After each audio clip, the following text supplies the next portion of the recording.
Mr. Hopt, thank you for consulting with me regarding your choice of ADR processes. And as I've listened to your concerns and interests in resolving this case, I understand that you need a process that preserves privacy and that ends discovery. But you also want a process that reaches a resolution and quickly. You want results, but you would like to control the outcome. Now, you've mentioned you don't want to waste time, and you're also looking for a solution that's not just about paying out money. So in reviewing the potential ADR choices, one choice in particular seems to match your needs. This choice is a combination of mediation and arbitration, or MEDARB. The MEDARB process begins with mediation, but can conclude with arbitration if the parties cannot reach an agreement during the mediation phase. Now, in the mediation phase, we can preserve confidentiality and also discuss creative solutions for solving the case.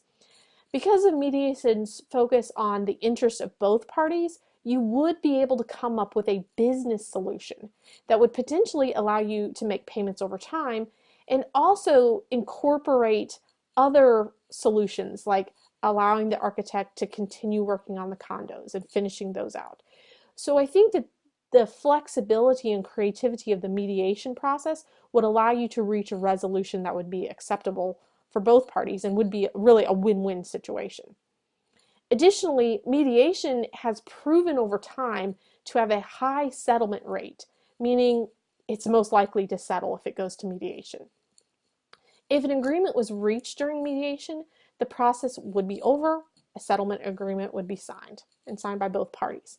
Now, the settlement agreement, I would encourage you to include within it a confidentiality statement. So this would be a confidential settlement agreement. Because both parties would sign this agreement, it would be something that could be enforced and upheld by contract law. So this provides a resolution to the situation. However, should mediation discussions fail, the process would then convert to an arbitration.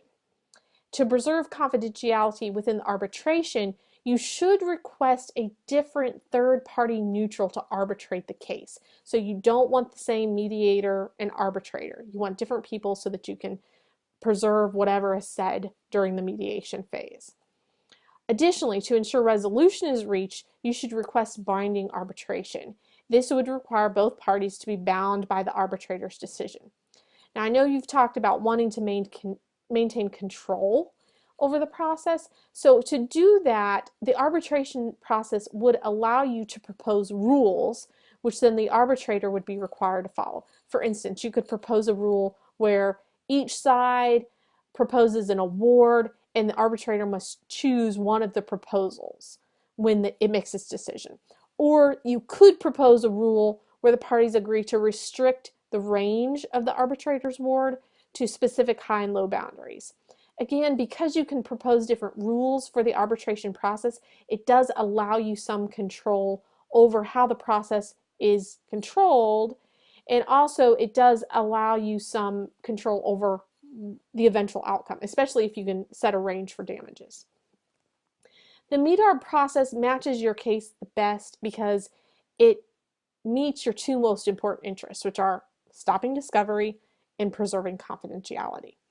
Also, this process is faster than litigation. Its mediation arbitration process lasts most likely 1-2 days, maybe if it goes into arbitration a little bit longer. But the process is a lot shorter than litigating the matter. Additionally, it's less expensive, especially if you should end up litigating and having to incur liability for the defamation claim. So the expenses are much less for the MEDARB process. Also, the MEDARB process gives you some control over both processes and outcomes because it allows you to come up with a creative business solution instead of just monetary damages. And it allows you to propose rules that the mediator and the arbitrator would have to follow in making decisions.